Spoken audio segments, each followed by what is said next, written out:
শুভ নববর্ষ বলো। শুভ নববর্ষ। এই যে আমার আম্মু পান্তায় নিয়ে এই যে এটা হলো বড়া, এটা হলো ভর্তা, এটা হলো ইলিশ, পান্তা ইলিশ।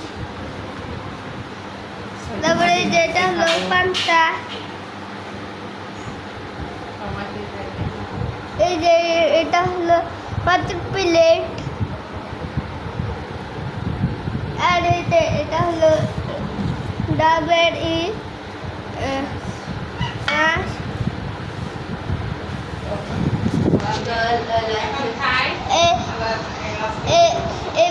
আজকের এই ভিডিও এই পর্যন্তই। আপনারা সবাই লাইক সাবস্ক্রাইব করে দিবেন। আল্লাহ হাফিজ।